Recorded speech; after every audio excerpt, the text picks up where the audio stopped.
一点汉字都没有，因为他现在是一个去汉字运动嘛，他去了。你怎么把他跟他的民族自尊心放一块儿？他认为汉字这东西侵害他们。哦，其实就是你知道这个朝鲜人啊，就韩国人，韩国是后来的叫法，朝鲜人，从世宗大王到现在我看啊500多年，就去这汉字儿，到今天他才去干净。对。他去了你500年，去了500年。500年，他呢，他过去法定汉字是800个，并不多。800个在中国还算，你认识800字叫文盲呢。这个中国过去那个汉字就扫除文盲摘帽，就是你不是文盲了，要认1200个汉字，1200个汉字，800个还算文盲呢，他就800个。日本比他多，日本是法定的是1800个。哦。他们是有一阵儿，就是要去除这个所有的中国汉字，对，他认为就因为他当藩属国时间长了，他多少有点面子上过不去了，过不去，所以我不识你字儿。这因为文字啊，就是殖民的最重要的一个特征，就是我说你的话了，明白吧？殖民就是说，你只要语言一改，你比如说你像非洲，说弄一非洲那个丫头过来说，我那个肤色黑的，我问他，我说你拿家乡话说一顿的法语，那法语算哪门的家乡话呀？那就是被法国殖民过，就是这种。所以他们对文字的改革就是去掉。在世宗大王的时候，在韩国首都汉城，汉字充斥在街道的各个角落，店铺名字都是汉字。在那个年代，汉字在韩国的普及程度非常高，汉字教育也是必修课。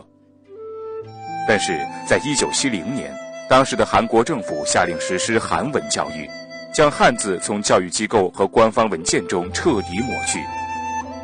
从那以后，汉字就逐渐从韩国慢慢消失，取而代之的是晦涩难懂的谚文。时至今日，在韩国的街头已经很少能见到汉字的身影了，书店里面甚至买不到一本完整的汉字书。这种情况让韩国出现一个问题：韩国文化严重断层。由于韩国历史上的古籍和文化遗产都是以汉字的形式表现的，现在没有了汉字，很多古文化就没办法传承下去。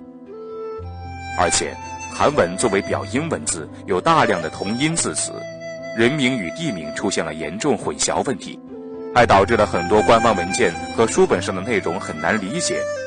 所以涉及到法律的文书，韩国还是要借助大量的汉字，避免出现异议。也就是说，韩国人现在的情况是，韩文不好理解，汉字又看不懂，以至于日本媒体这样嘲讽韩国：韩国人自从废除汉字后，都不怎么读书了，思考力也下降了。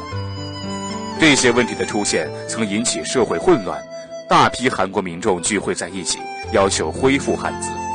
韩国政府也很后悔，但是实在拉不下脸来恢复汉字。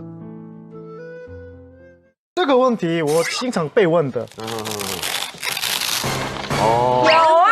我觉得，其实我很多的韩国人被问的是，哎，你们也是用汉字吗？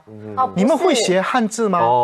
就是因为我们也是有受到中国的影响。那但是为什么这样问？我觉得日本人不会啊，因为日本的汉字都看得到，韩国的这就是没有看得出来什么汉字的，就很多人觉得，我觉得这个我写朋友面前我的名字，这样写，对，就突然。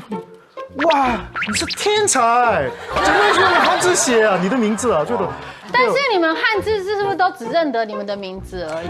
名字还因为我们韩国话也是以前就是很多的单子是从中文汉字出来的，汉字的一个来源。变成对，所以我们也是用汉字的。但是我觉得很多的韩国人，我觉得在被问，哎，你也真的会写吗？真的懂汉字吗？会写的，发音不一样而已。然后有些我公司的事情拜访客户，谈一谈回来，我没有写，就是简单的，哎，老板你好，谢谢你今天招待我，这非常热情。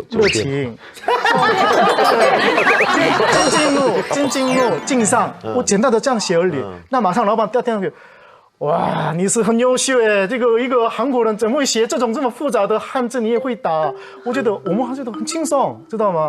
我觉得我非常很简单，但是我觉得，他们觉得看我们韩国人都是汉字就什么都不会写，因为我觉得。所以你们上学也有教汉字？对，因为就一段时间韩国禁止教汉字。为什么？为什么？就是觉得我们韩国人要强调我们自己的保护先见字，对。